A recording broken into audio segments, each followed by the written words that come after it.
अभी सब्सक्राइब करें हमारे चैनल VMP म्यूजिक को और साथ में बेल आइकन को भी दबाना ना भूलें।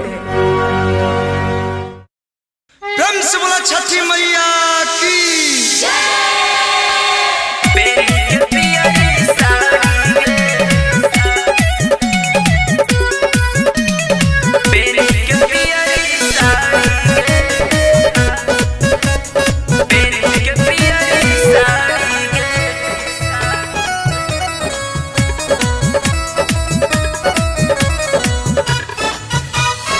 हमरा से मिले ले घाटी पे आई है बेनी के पियरी साड़ी गे।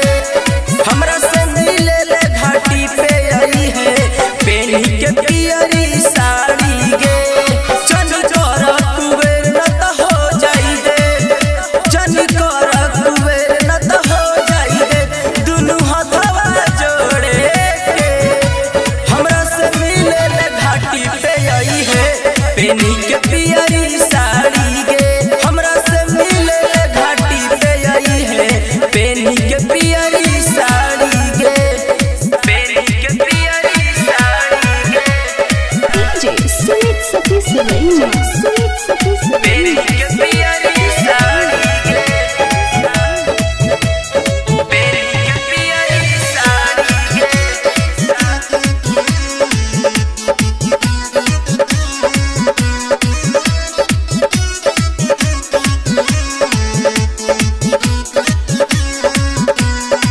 सखी के लेके अपना है छठी घाट गे।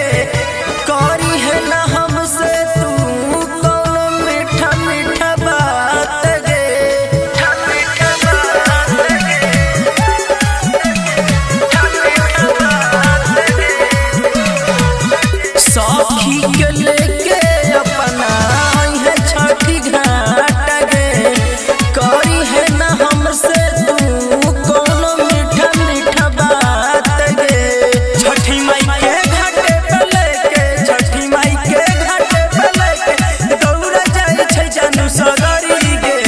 हमरा से मिले ले घाटी पे आई है बेनी के साड़ी पियरी गे।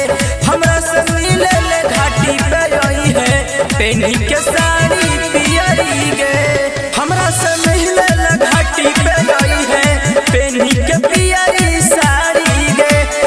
हमरा से मिले ले घाटी पे आई है बेनी के पियरी साड़ी गे, बेनी के पियरी साड़ी गे, बेनी के पियरी साड़ी गे, बेनी के पियरी साड़ी गे।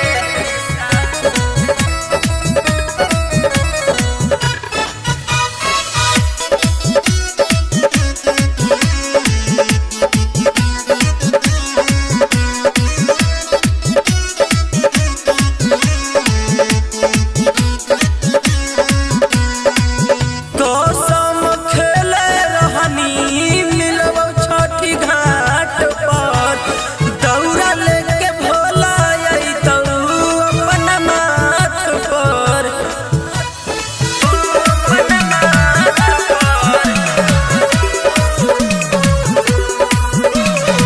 कसम खेले रही मिलबो छठी घाट पर, दौड़ा लेके भोला आई तू अपना माथ पर। विनय निर्मल तोरा कहै छौ, राइटर राधे राघव कहै छौ, जैतै विकास के दिल सिहरी गे। हमरा से मिले ले घाटी पे आई है बेनी के पियरी साड़ी गे। हमरा से मिले ले घाटी पे आई है बेनी के पियरी साड़ी।